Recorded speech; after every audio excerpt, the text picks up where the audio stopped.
Class 10 revision.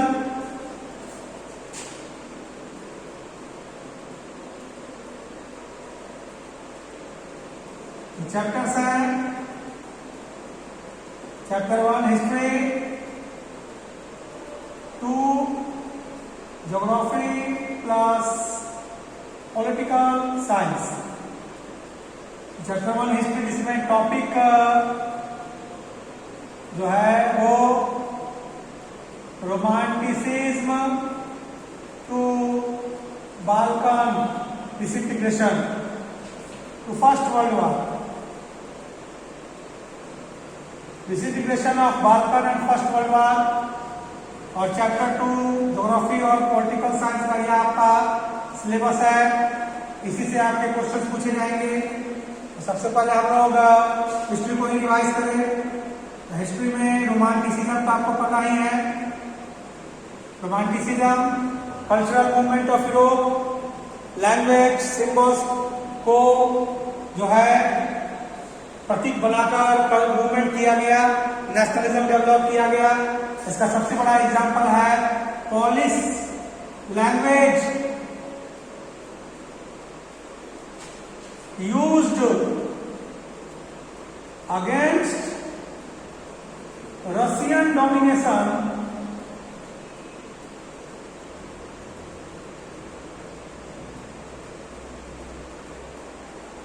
In Poland.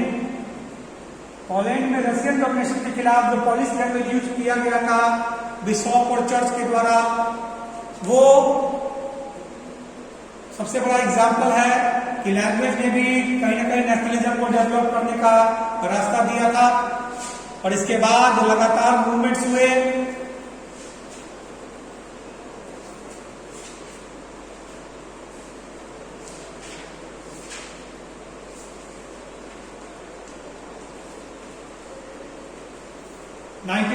में as of क्या हुआ, रिपब्लिकन गवर्नमेंट की स्थापना 1848 में रिपब्लिकन गवर्नमेंट की स्थापना।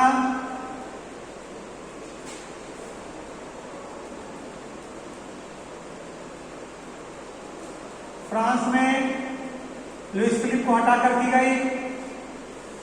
इससे पहले 1845 में सिलेसिया का रिवोल्ट जो कि बुनकरों ने किया था, और जो है वो लोग कॉन्ट्रैक्टर के घरों पर हमला कर चुके थे। और जब मिलिट्री की मदद से कॉन्ट्रैक्टर अपने घर पर पहुंचा तो मिलिट्री की गोलीबारी से 11 बुनकर मारे गए थे। इसके बाद ये घटना हुई थी। यह आपका एक इंपॉर्टेंट टॉपिक है एग्जामिनेशन का। इसके बाद बात करें तो मई रेवोल्यूशन कहां पर, German states. May revolution 1848 unification of German state.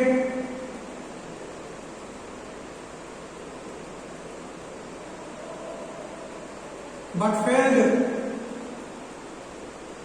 Unification का प्रारंभ किया गया मई रेवोल्यूशन 18 मई 1848 को जो है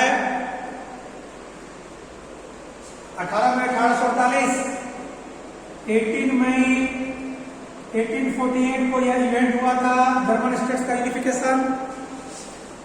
फ्रेडरिक वेलनफोर्ड ने क्राउन लेने से मना कर दिया था, और जो प्रयास किया गया था वो प्रयास विफल हो गया।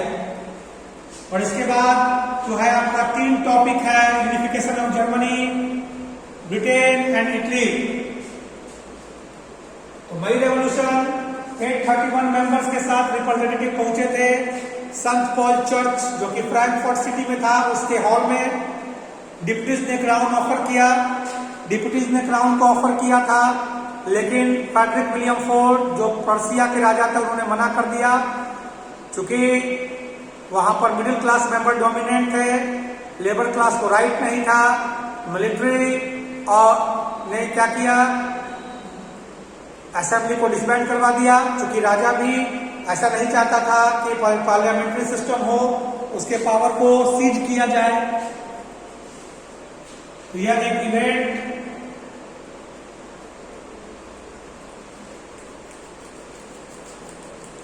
ये आप रिवाइज करेंगे और आपका 3 स्टोरी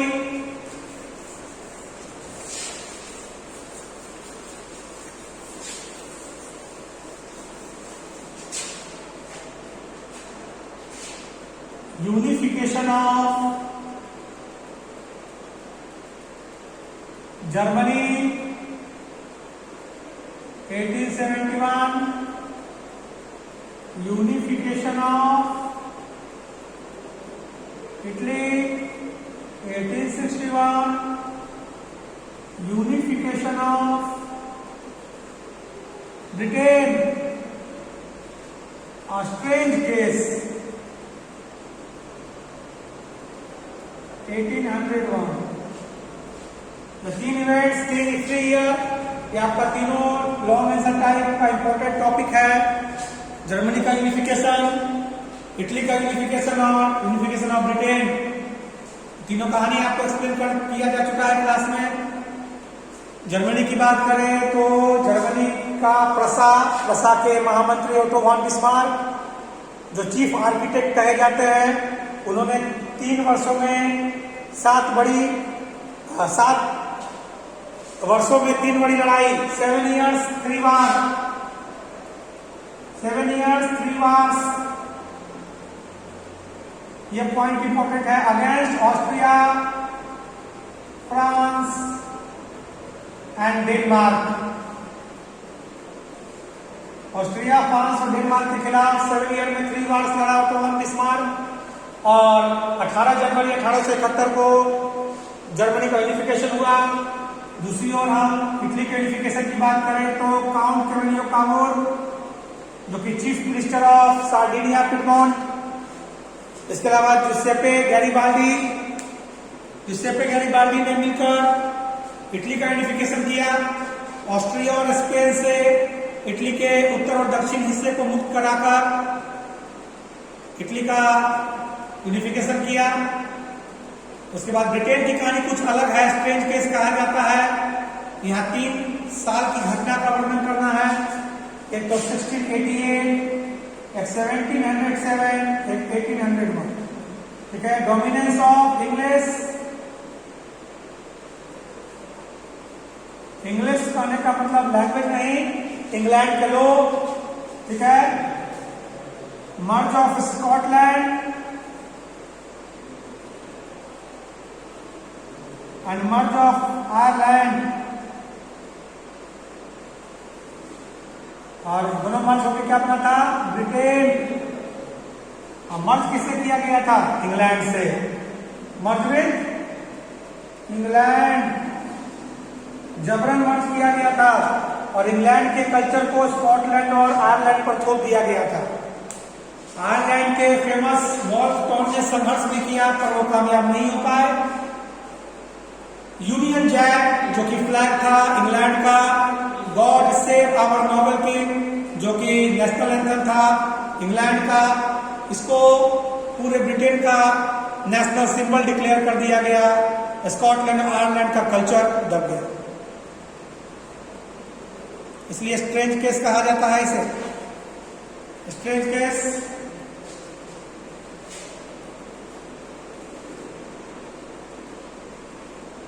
उसके बाद आर्टिस्टों ने विजुअलाइज किया, विजुअलाइजिंग द नेशन,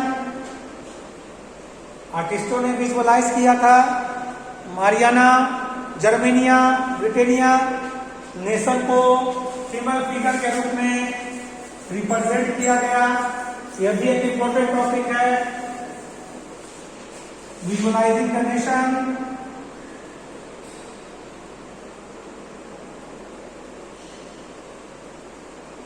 और विजुअलाइजिंग कर एलिगरी का इस्तेमाल किया गया, allegory, female allegory for nation, female allegory for nation आर्टिस्टों ने किया था 18वीं और 19वीं सेंचुरी में। और उसमें फ्रांस के लिए मारियाना, जर्मनी के लिए जर्मेनिया यूज किया गया। Mariana red cap, try colour और पॉकेट के साथ थी, जबकि जर्मेनिया के सिर पर ओक लीफ का ताज था। किस तरह से आर्टिस्टों ने रिप्रेजेंट किया, उसके बाद डिसइंटीग्रेशन ऑफ बाल्कन,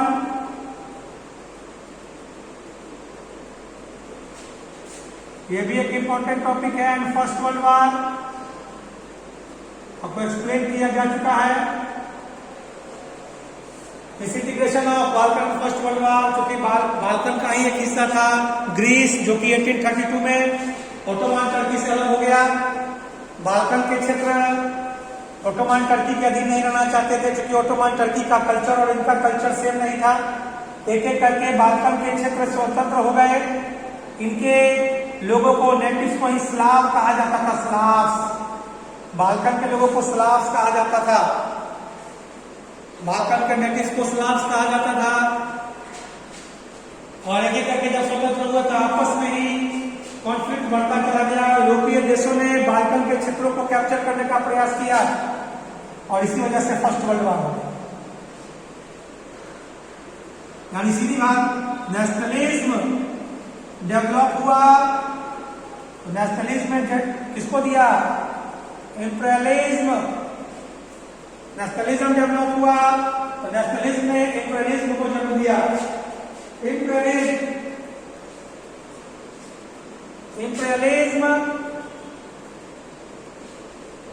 और इंपीरियलिज्म ने क्या किया? वर्ल्ड वॉर फर्स्ट विश्व को जो है युद्ध के अंधेरे में ढकेल दिया। यहां तक आपका टॉपिक है हिस्ट्री में। यहां तक आप रिवाइज करेंगे बढ़िया से। इस सारे टॉपिक को, एक एक क्वेश्चन को, टॉपिक को रिवाइज कीजिए।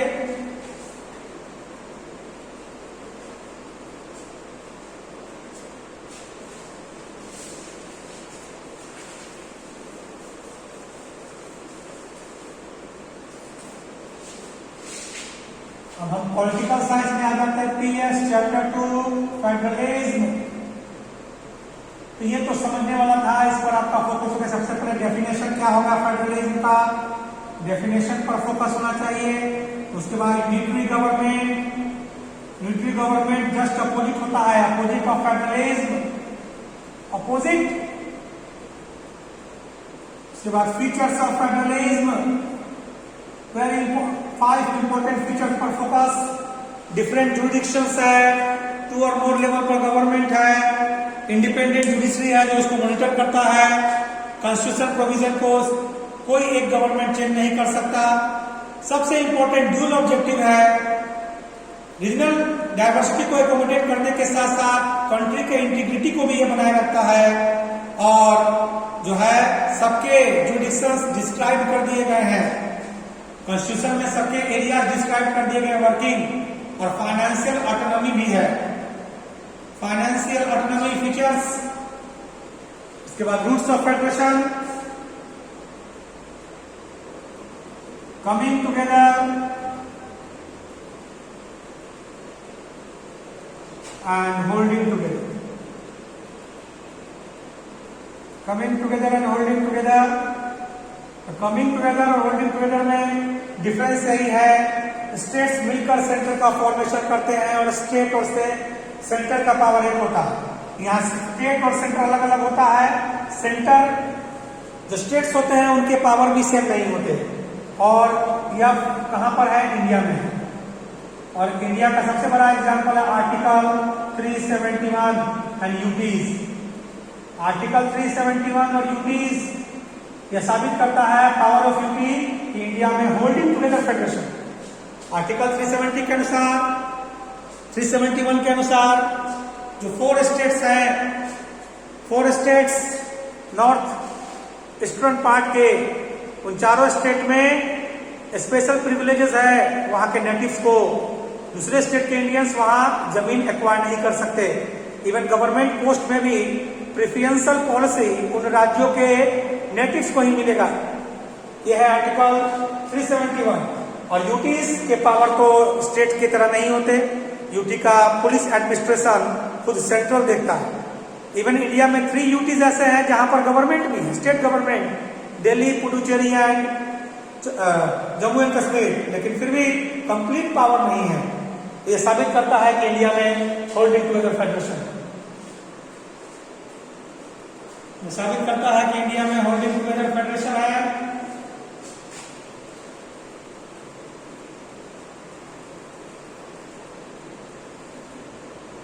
ये सब इंपॉर्टेंट टॉपिक है। फीचर्स पर ज्यादा फोकस, बोर्ड एग्जाम का क्वेश्चन है। कम से कम 5 फीचर्स को बढ़िया से रिवाइज कीजिए। यूनिटरी गवर्नमेंट का डिफाइन क्या होगा, फेडरलिज्म का डिफाइन क्या होगा, दोनों में डिफरेंस क्या है, फेडरलिज्म और यूनिटरी में डिफरेंस क्या है, कमिंग टुगेदर और होल्डिंग में डिफरेंस क्या है, इंडिया में होल्डिंग है ये कैसे साबित कीजिए। ये सब कुछ पॉइंट्स है। इसके बाद हम बात करें इंडिया एक फेडरल कंट्री है।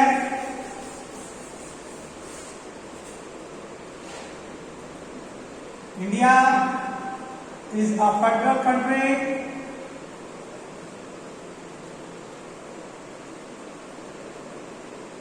फेडरल कंट्री है क्योंकि 2 लेवल पर गवर्नमेंट है, 2 लेवल गवर्नमेंट, थर्ड टायर भी है, लोकल गवर्नमेंट,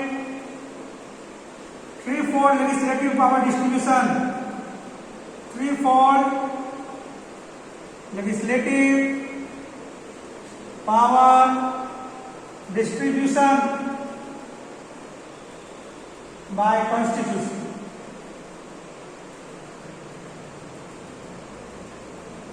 पहला है आपका और उसकी लिस्ट है union, second state and third concurrent.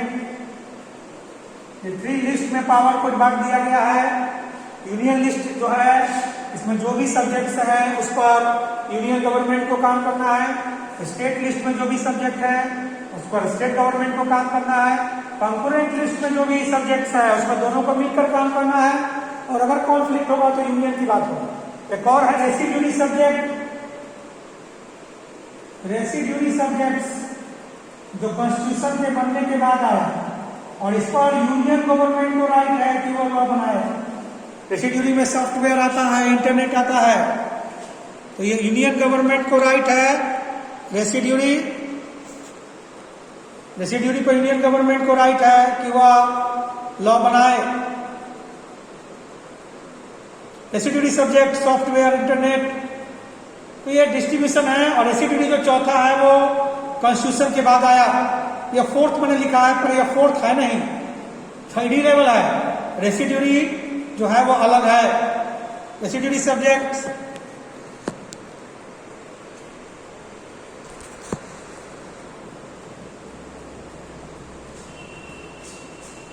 Residuary अब है फेडरलिज्म का प्रैक्टिस और डिसेंट्रलाइजेशन।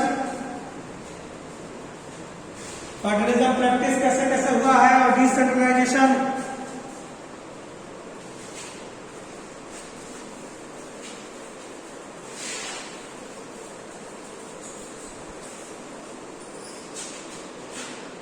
प्रैक्टिस ऑफ फेडरलिज्म 3 तरीका है। ए लिंग्विस्टिक स्टेट,